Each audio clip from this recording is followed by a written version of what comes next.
کراچی میں جو کچھ ہونا چاہیے تھا, جو ترقی ہونی چاہیے تھی, جو اس کا حق تھا, آخر وہ کراچی کو کیوں نہیں مل سکا؟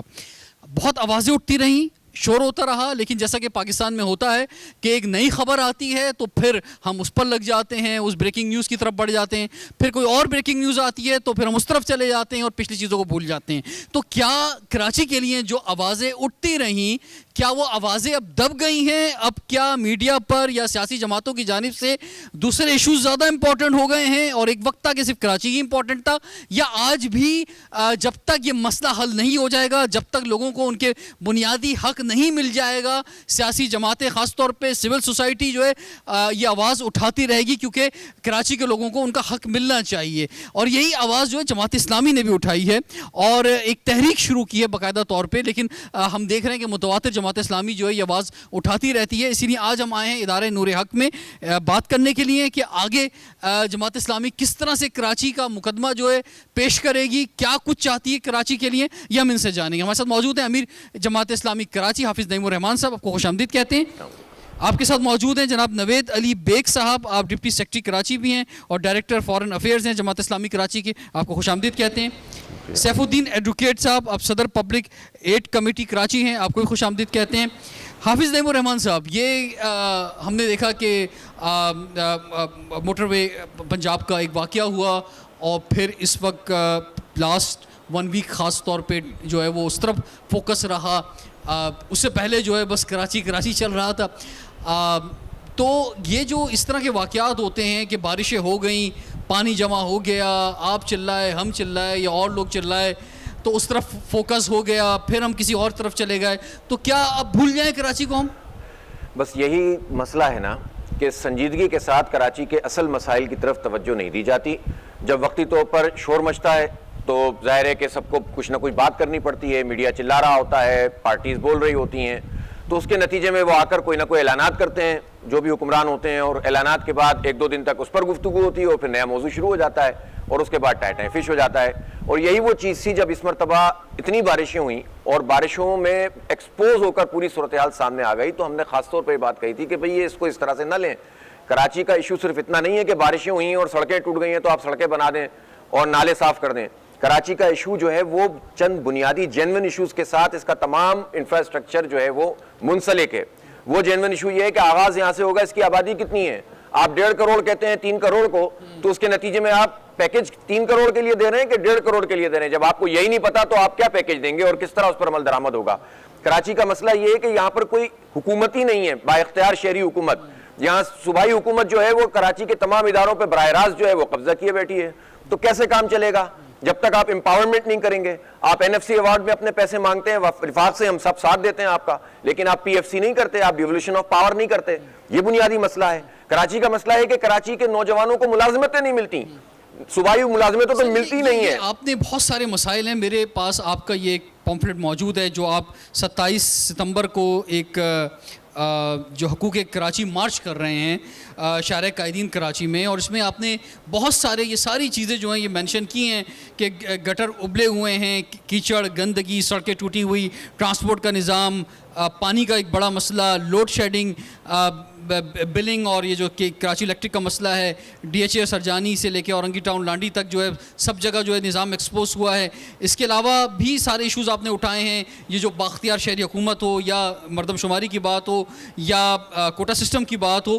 تو یہ جو مارچ ہے سر, مجھے یہ بتا دیں کہ آپ آواز اٹھاتے ہیں لیکن اس کا کچھ اثر ہے, کچھ حاصل ہے جو آپ یہ نکلیں گے یا جو آپ سڑک پر آئیں گے؟ دیکھیں بات یہ ہے کہ پولیٹیکل پارٹیز کا کام کیا ہوتا ہے, اویئرنیس پھیلانا, لوگوں کو سمجھانا, ان کو صحیح اور غلط کی تمیز دکھانا, اور اگر آپ جینوئن پارٹی ہے اور لوگوں کے ساتھ دھوکہ نہیں کر رہی تو پھر بالآخر یہ پوری چیز جو ہے عوام کے ساتھ منسلک ہو کر ایک ویو بنتی ہے, ایک تحریک بنتی ہے. ہم یہ سمجھتے ہیں کہ رائٹ ٹائم ہے کہ کراچی کے لوگ ایک جینوئن قیادت کے ساتھ کھڑے ہوں, بجائے اس کے کہ جتنے دھوکے کھاتے رہیں مزید کسی دھوکے میں آئیں. ہم یہ سمجھتے ہیں کہ کراچی کی ہم نے خدمت کی ہے, ہم نے کراچی کو سرو کیا ہے. ہمارے پاس 3 دفعہ میئرشپ رہی اور کوئی ایک انگلی نہیں اٹھا سکتا کہ اس میں ہم نے کوئی کمی کی ہو. ایمانداری کے ساتھ کام کیا, ویژن کے ساتھ کام کیا, اور کراچی کے ہر ایریے کو ہم نے. آپ کے مخالفین یہ کہتے ہیں کہ اب ووٹ کی طاقت یا عوامی طاقت جو آپ کے پاس کبھی تھی وہ ختم ہو گئی ہے, وہ ایک بہت بڑا کنورژن جو ہے پی ٹی آئی کی طرف گیا ہے, اور یہ صرف ایک سیاسی نعرہ ہے, چاہے آپ لگائیں یا کوئی اور سیاسی جماعتیں لگائیں, کہ کراچی کو لے کے اپنی سیاسی دکان چمکانے کا. دیکھیں یہ وہ پارٹیاں کہہ سکتی ہیں جنہوں نے 30 سال یہی دکان چمکائی ہے اور کیا کچھ بھی نہیں ہے. بھئی یہ شناختی کارڈ کا مسئلہ حل نہیں کر سکے بہاریوں کا, وہ میسورین کو لاتے کیا ان کا شناختی کارڈ کا مسئلہ حل نہیں کر سکے, یہ جو ہے وہ لوگوں کو مردم شماری ہماری ٹھیک نہیں کروا سکے, یہ کوٹا سسٹم جس کے اوپر 30,000 قتل ہو گئے, وہ کوٹا سسٹم پر یہ ہر اس حکومت میں شریک رہے جس نے 10 سال 20 سال کے لیے کوٹا سسٹم بڑھایا, اور ابھی عمران خان کے ساتھ یہ حکومت میں شامل ہیں, اور چوری چھپے انہوں نے ایک ایس آر او کے ذریعے سے غیر معینہ مدت کے لیے کوٹا سسٹم عمران خان نے بڑھا دیا, کراچی کے نوجوانوں پر کے پیٹ پہ چھرا گھونپا انہوں نے, اور ایم کیو ایم ان کے ساتھ ہے, بات بھی نہیں کر رہے اس موضوع کے اوپر. تو پھر ہم اس پر بات نہ کریں, یہ ان کا ہی حق ہے کہ وہ صرف اس پر سیاست کرتے رہیں, اپنی دکان چمکائیں. وہ تو جو ہے وہ بڑی بڑی گاڑیوں کے اور بنگلوں کے اور بیرون ملک جائیدادوں کے مالک بن جائیں, اور کراچی کے عوام کے ساتھ یہی سلوک ہوتا رہے. اور ہم جب بات کرتے ہیں تو ہم صرف بات نہیں کر رہے ہیں, ہم نے سرو کیا ہے. اور جب ہم اقتدار میں نہیں بھی ہوتے, اس کورونا میں ساری پارٹیاں موجود تھیں نا, کام تو صرف ایک پولیٹیکل پارٹی یا بقیہ این جی اوز کر رہی تھیں, جماعت اسلامی کر رہی تھی, سب مانتے ہیں نا اس بات کو. بارش میں ہم لوگوں کو ریسکیو کر رہے تھے, ان کے ورکر کیوں نہیں آتے؟ تو یعنی یہ ان کا کام صرف اقتدار میں رہنا ہے. تو اگر یہ ووٹ بینک کا مسئلہ ہے تو کہ جو کراچی کی جو سوشل آرگنائزیشن ہے, اور خاص طور پر جو آپ کے جماعت اسلامی کے تحت الخدمت ہے, اس نے بہت ہی زبردست کام کیا, اور اس نے جو خدمات انجام دی اس کی جتنی بھی تعریف کی جائے وہ کم ہے. بہت شکریہ. تو بس کہنے کا مقصد یہ نا رضوان, کہ اگر جماعت اسلامی اس مسئلے کو ٹیکر, تو ووٹ کسی کی جاگیر تو نہیں ہے نا, لوگ بھی تو عقل رکھتے ہیں نا, ٹھیک ہے دھوکہ کھا لیتے ہیں, لیکن اب بار بار کے تجربے سے کراچی کے لوگوں کو یہ لیسن مل رہا ہے, یہ سبق مل رہا ہے کہ کراچی کی اصل کی طرف لوٹنا ہوگا. ہمیں پیرس, لندن, نیو یارک کے خواب مت دکھاؤ, کراچی کو کراچی بنا دو, نعمت اللہ خان والا کراچی بنا دو, انشاءاللہ یہ ڈیولپ ہوگا, ترقی کرے گا, آگے بڑھے گا. لیکن اگر دوبارہ سے لوگوں نے دھوکہ کھایا یا زبردستی مسلط کرنے کی کوشش کی گئی, تو پھر اس کے نتیجے میں تباہی بربادی ہوگی. ممکن ہوگا یہ, اس پہ کیا روٹ میپ ہوگا یا کیا کہاں سے آغاز ہونا چاہیے, یہ ضرور حافظ صاحب آپ سے ہم پوچھیں گے. لیکن اس سے پہلے نوید علی بیگ صاحب فرمائیں, یہ جو درد آپ احساس کر رہے ہیں جس کا, یا جس کا بھرپور انداز میں جماعت اسلامی نے مظاہرہ کیا, سڑکوں پہ ہم نکلتے ہیں, آپ کے بینرز موجود ہیں, آپ کی ریلیاں نکلیں, یا جس طرح سے پریس کانفرنسز ہوئیں, اسی طرح سے تقریباً ہر سیاسی جماعت نے اس بہتی گنگا میں ہاتھ دھویا ہے, اور سب کا محسوس ہوا کہ جناب سب کو ہی بہت زیادہ درد ہے. اچھا, پھر جو اقتدار میں لوگ ہوتے ہیں, اصل کام تو ان کا ہوتا ہے کہ وہ جو ہے ڈیلیور کریں, مثلا وہ کوئی احتجاج تو نہیں کریں, وہ تو انہیں تو کرنا چاہیے. تو ہم نے خاص طور پہ وفاق کو دیکھا کہ پی ٹی آئی سے یہاں پہ سب سے زیادہ, یعنی پاکستان تحریک انصاف کو پورے پاکستان میں M N A M P نہیں ملے جتنے صرف کراچی سے ملے, تو 14 ایم این اے ان کے موجود ہیں. تو اس پر زیادہ عوام کا اور میڈیا کا جو ہے وہ شور تھا کہ جناب آپ کچھ کریں. تو پرائم منسٹر کراچی آئے اور انہوں نے ایک بڑا پیکج جو ہے کراچی کو دیا, اور اس میں صوبے سے کا بھی تعلق ہے, اس میں پبلک پرائیویٹ پارٹنرشپ کے اندر بھی ہے, اس کے اندر جو ورلڈ بینک کا بھی حصہ ہے, اس میں ایشین ڈیولپمنٹ بینک کا بھی حصہ ہے, اس میں چائنا کا بھی حصہ ہے. لیکن وفاق نے اس کو لیڈ کیا اور ایک پیکج دیا. تو وہ تو نظر آ رہا ہے کہ جناب یہ عوام کی آواز جو ہے, یا میڈیا کی آواز جو ہے, یا سول سوسائٹی کی آواز جو ہے, اس کو سنا ہے وفاق نے, ایڈریس کیا ہے. کیا لوگ اس پیکج پہ اعتماد نہ کریں؟ رضوان دیکھیں, جون 2020 میں بجٹ آیا تھا, اسی فیڈرل گورنمنٹ کا, اسی پی ٹی آئی کا, جس کے 14 ایم این اے یہاں سے منتخب ہوئے ہیں. آپ کو پتہ ہے کہ کراچی میں اس کے لیے کتنا ترقیاتی بجٹ رکھا گیا تھا؟ 18 ارب روپے. 18 ارب روپے 650 ارب روپے میں سے کراچی کے ترقیاتی بجٹ کے لیے, اور میں آپ کو تفصیل بھی فراہم کر سکتا ہوں, میرے پاس پورا پی ایس ڈی بی کا پرنٹ آؤٹ ہے, اس میں پروجیکٹس لسٹڈ ہیں. 18 ارب جون 2000, اور پچھلے سال بھی انہوں نے تقریباً 18 یا 20 ارب ہی کراچی کے ترقیاتی پروگرام پر خرچ کیے تھے. تو 2 سال میں انہوں نے 36 ارب روپے یا 37 ارب روپے کراچی کے ترقی, جو کہ منصوبے پہلے سے چلے آ رہے تھے, آن گوئنگ پروجیکٹس تھے, کوئی نیو پروجیکٹس نہیں تھے, ان پہ خرچ کیے. اب ایک دم سے جو یہ ابال اٹھا ہے, یہ سراسر آپٹکس کے لیے ہے, یہ دکھاوے کے لیے ہے. نہیں, لیکن سر اس میں تو واضح پلان موجود ہے نا کہ جناب ریلوے پہ کتنا پیسہ لگے گا, سڑکوں پہ کتنا پیسہ لگے گا, صاف پانی پہ جو ہے کتنا پیسہ لگے گا, K4 پہ کتنا پیسہ لگے گا. ابھی تو پلان جو ہے وہ ایک کمیٹی بن گئی ہے جس میں وفاق کے بھی وزیر موجود ہیں, صوبے کے بھی وزیر موجود ہیں. پھر چیف منسٹر نے 10 رکنی کمیٹی الگ بنا دی ہے کراچی ٹرانسفارمیشن کمیٹی کے حوالے سے, تو وہ بھی امپلیمنٹیشن پہ کام کر رہے ہیں. تو کچھ تو نظر آ رہا ہے کہ بھائی کچھ ہو رہا ہے. یہ بڑی اچھی بات کہی آپ نے کہ بڑی اچھی بات کہی آپ نے کہ